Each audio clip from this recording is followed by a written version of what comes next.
방금 전에 따끈따끈하게 보자마자 지금 바로 온 거고요. 영화가 박찬욱 감독이 오랜만이 아니죠. 헤어질 결심 이후로 얼마 안 돼서 또 메가폰을 잡아서 리뷰를 또 하셨는데, 솔직히 말하면은 저는 박찬욱 감독보다는 봉준호 감독을 되게 선호했어요. 왜냐면 봉준호는 이야기를 되게 쉽게 전달하고 자기만의 색깔을 지키면서 사람들한테 좀 재밌는 영화를 보여주면서 자기가 말하고 싶은 것도 어느 경지에 이르렀다 라는 그런 느낌이 들거든요. 박찬욱 감독은 개인적인 취향으로는 약간은 좀 어려운 감독이지 않나. 제가 가장 좋아하는 박찬욱 감독의 영화라고 하면 올드보이겠고요. 사실 올드보이를 빼면은 그렇게까지 선호하는 감독은 아닙니다. 왜냐면은 이야기가 구조가 좀 특이해요. 박찬욱 감독의 쪼라고 할까요? 상당히 스파이스가 강한 감독이기 때문에 봉준호의 영화는 딱히 배경 지식이나 그 감독에 대해서 몰라도 돼요. 몰라도 상관이 없어. 근데 박찬욱 감독은 어느 정도 이 사람은 이런 감독이다라는 걸 알아야 돼요. 이게 어떻게 보면 장점이자 단점이거든요. 그렇기 때문에 오늘 보고 왔다. 그 감시하시는 분이 없더라고요. 표를 검사를 아예 안 해. 그냥 지들이 알아서 들어가라 방목주의더라고. 내가 만약에 이거 마음을 먹고서 들어간다 하면은 영화 한 100편은 볼 것 같거든요. 근데 이거 이래도 되나? 뭐 내 알 바는 아니지만 어쨌든 배우를 좀 많이 보거든요. 이병헌이 나오면 저는 거의 무조건 믿고 봐요. 저는 개인적으로 이병헌은 현존 우리나라에서 가장 연기를 잘하는 배우다. 그러니까 배우 반열에 들었다. 뭐 5손가락 안에 들었다. 이게 아니라 저는 이병헌은 우리나라에서 지금 최고로 손가락 하나로 꼽히는 최고의 연기자 배우다. 그렇게 생각하는 사람이라서 저는 개인적으로 이병헌이 나오면 어느 정도 믿고 봅니다. 그래서 배우진을 보면 굉장히 빵빵하죠. 뭐 이병헌, 손예진, 뭐 차승원, 박희순, 이성민, 엄혜란, 그냥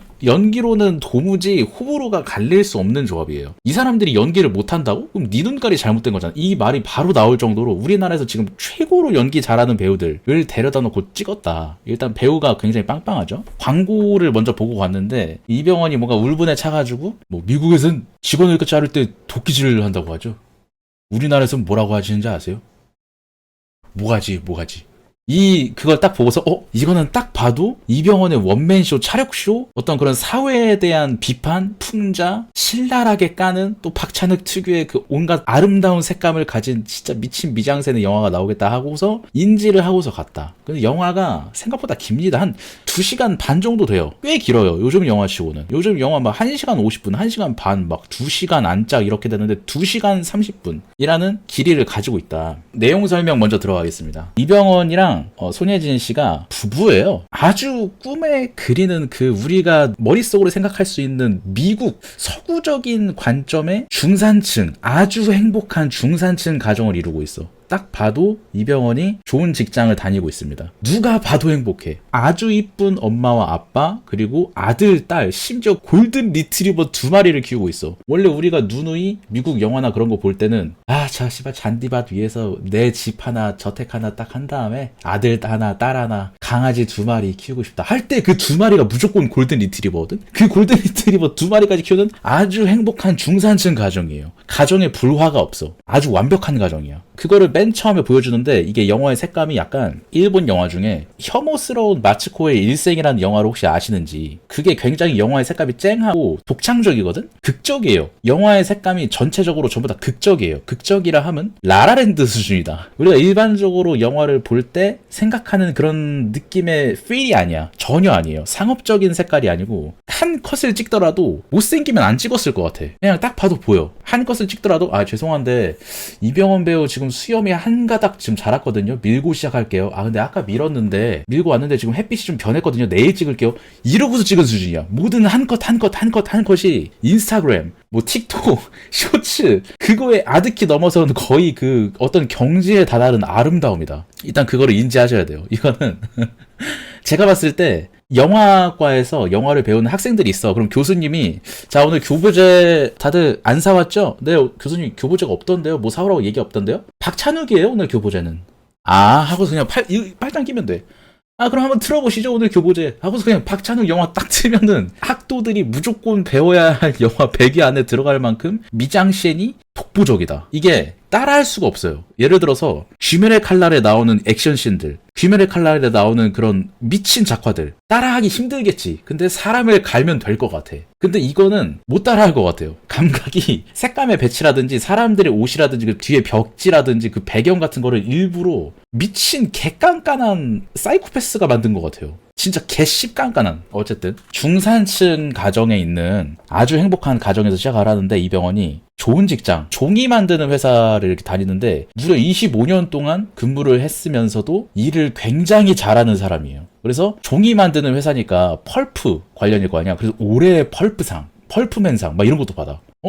별거 아닌 거 아니야? 하는데 이 세계관에서는 굉장히 중요한 상입니다. 거의 영어로 따지면 아카데미상. 미친 미슐랭, 스타 뭐 약간 이런 거야. 펄프맨. 멋있어. 뭔가 멋있어. 어쨌든 이렇게 잘 사는 와중에서 이병헌이 잘려요. 아주 뭐라 그래야 돼. 가차없이 잘려. 뭔가 외국계 회사한테 인수가 됐나? 이 회사가? 그래가지고 인원 감축에 들어가가지고 잘린 것 같아. 무려 25년 동안이나 여기에 몸을 담았는데도. 처음에는 이 사람이 일을 잘해서 이 집에다가 장어를 회사에서 선물을 해주거든? 알고 보니까 그 장어가 그 자를 때 시그널이었어. 그래서 주변 인물들이 야, 너 혹시 이번에 장어 받은 거 아니지? 에이, 아니지? 막 이래. 장어를 받았다 넌 곡 잘린다 이거야.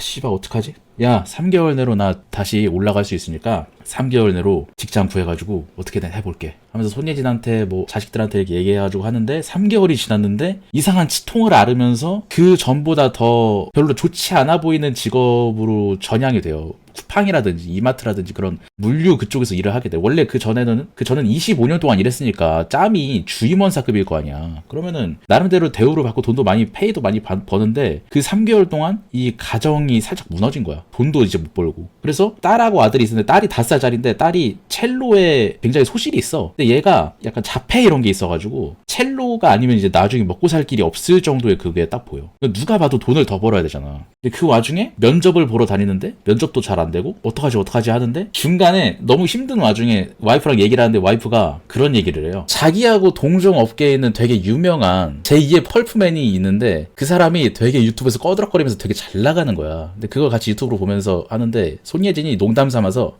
벼락이라도 떨어져서 안 죽나? 이병헌이 이 사람이 넘어갔는데 순간 이게 탁 든 거야. 내가 지금 재취업이 안 되는 건 내 경쟁자들이 많아서잖아. 몇 명쯤 될라나? 10명? 5명? 3명? 생각해보자. 진지하게 생각한 거야. 그래서 잡지나 뭐 그런 구인 회사 정보 그런 걸 받아가지고 딱 봐도 내가 이길 만한 사람들은 다 서류를 이렇게 책상에다 펼쳐놓은 다음에 자기 서류, 경쟁자들의 서류를 딱 해놓은 다음에 나보다 스펙이 낮은 놈들은 나보다 오른쪽에 두고 나보다 스펙이 높거나 나하고 경쟁해야 되는 놈들은 나의 왼쪽에 둬가지고 이 왼쪽에 있는 놈들을 싹 다 죽인 다음에 내가 다시 펄프맨으로 거듭나야겠다. 종이에 미친 남자야, 이 남자가. 그래서 이 왼쪽 놈들을 다 죽이는 게 내용이에요. 자기가 재취업을 하기 위해서 자기 경쟁자들을 죽이면서 어떤 그런 가정과 타협점? 그런 거를 보면서 극강의 미장센 그리고 배우들의 미친 연기 그런 것들을 보여주는 영화다. 그래서 보면은 내용이 골 때려요. 골 때리는 말밖에 안 나와. 제가 제일 좋아하는 씬이 이성민하고 엄혜란하고 이병헌하고 3명이서 조용필의 고추잠자리라는 노래가 되게 크게 들리면서 그 와중에 총을 가지고 뭔가 약간 봉준호식의 블랙 코미디 같은 게 나오거든요. 넌 왜 바람에 뭐 내용이 있어. 그건 뭐 나중에 보세요. 차차 보시고 박찬욱식 연출이 나오는데 그게 굉장히 골 때린다. 그 장면이 일단 제일 마음에 들었고 약간 어떻게 보면 후지모토 타츠키 또 나오는데 약간 후지모토 타츠키가 만든 것 같은 느낌. 되게 골 때려요. 골 때리고 약간 그 정신분열자가 만든 것 같아 영화를. 그래서 어찌어찌 돼가다가 자기 경쟁자들이 이렇게 제치면서 어디까지 인간이 타협을 할 수 있는 것인가. 그래서 이 타이틀이 어쩔 수가 없다거든요. 어쩔 수가 없어. 여기까지 왔어? 어쩔 수가 없이 저 새끼 죽이고 내가 더 윗자리 차지해야겠는데? 진짜 어쩔 수가 없는데? 이미 여기까지 왔어. 어쩔 수가 없는데? 그 전을 유지하기 위해서는 어쩔 수가 없는데? 저 사람을 죽이는 거 제끼는 거 일반적인 사람이라도 이런 상황에 처했다면 어느 정도는 어쩔 수가 없지 않은 아니 오히려 좋은 거 아닌가? 이런 생각이 들어요. 오히려 그 제목이 그래서 오히려 좋아일 수도 있다. 나중에 가면은 사건들이 다 일단락되고서 정말 어쩔 수가 없이 좋게 되는 그 장면이 나오거든요. 정말 다 잘 됐어. 일사천리로. 여기서 되돌리기에는 도덕성이 여기서 작동할 수가 있을까? 애초에 작동을 했다면 이런 사건들 자체가 일어나지 않았을 텐데 여기까지 와서 도덕성이란 걸 따질 수가 있나? 인간이? 그러면서 마지막에 영화가 다 끝나고 나무를 베는 장면이 나오거든요. 엄청나게 큰 중장비들로 나무를 베는 장면들. 근데 이 이병헌이 펄프 회사에서 일하잖아. 그럼 어쩔 수 없이 나무를 베야 되잖아. 종국에는 약간 그런 것 같아요. 야, 지금까지 너는 소시민들의 이야기를 들었지, 중산층 가정의 이야기를 들었지, 행복을 깰 수 없는 관념에 사로잡힌 사람의 이야기를 봤지. 이건 어때? 이것도 어쩔 수 없지. 그지? 너도 어쩔 수 없지 하면서 나무 베는 거. 근데 그게 나무를 벤다고 해서 마지막에 박찬욱이 약간 환경에 관심이 있나? 그렇다기보다는 제 생각에는 물론 그것도 중요하지만 인류의 문명을 위해서 나무를 베는 거 어쩔 수가 없다고 쳐. 다음은 뭘까? 이런 생각이 들어요. 마지막에. 나무? 어쩔 수가 없지. 그럼 지금 예를 들어서 이스라엘 팔레스타인에서 사람들이 죽는 건 어쩔 수가 없지. 이스라엘 사람 입장에선. 그 사람이 죽는 거 어쩔 수 없지. 그 사람 그런 얘기를 했죠. 그 어쩔 수 없다의 범위가 곰곰이 생각해보면은 우리 저변에 항상 깔려있다. 너가 그 어쩔 수가 없는 포인트를 어떻게 찝을 수 있을까? 너 이병헌이야. 너 그러면 어떻게 할 수 있어? 얘가 이런 질문을 하는 것 같은 마지막에 느낌이 드는데 상당히 좋았던 것 같다. 근데 제가 이렇게 얘기했는데 사실 저의 생각을 얘기하자면 10점 만점에 6점입니다.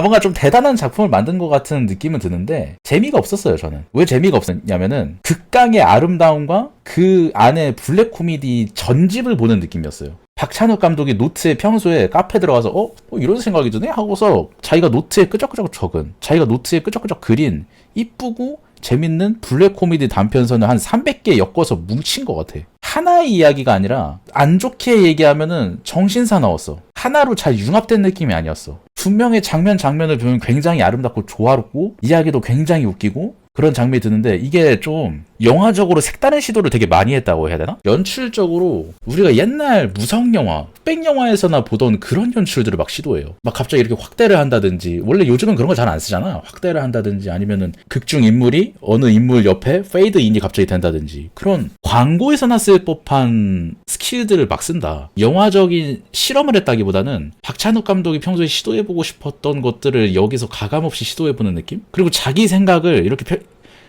이런 것 같아요. 자기 생각을 스트랩북으로 만들어서 나한테 보여준 것 같아. 박찬욱이. 어때? 이런 블랙 코미디 우화? 약간 이러면서 그 스트랩북을 나한테 보여줬달까? 근데 그 스트랩북의 취향이 나하고 안 맞았어. 나는 약간 큰 줄기로 이렇게 가면서 빵빵빵빵 때리는 걸 좋아하는데 이거는 안 좋은 건데 영화가 너무 길게 느껴졌어요. 보면서. 씨발 언제 끝나지?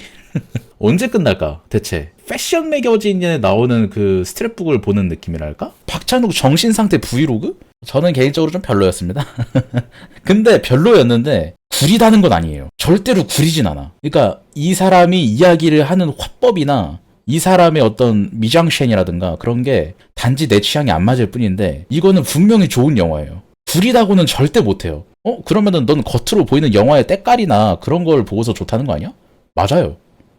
근데 그렇게 할 수 있는 사람이 박찬욱 정도밖에 없어. 이거는 박찬욱만이 만들 수 있는 스트랩북이야. 순수하게 재미가 있다. 그냥 집중력이 높다고는 솔직히 못하겠어. 그게 집중력이 좀 떨어졌어요, 저는. 기생충하고 박찬욱이 섞인 것 같은데 박찬욱 향이 한 70%가 더 함유됐다. 어느 분한테 추천해야 되냐면은 지금 영화를 배우고 싶다. 영화학도다. 영화 잘 찍고 싶다.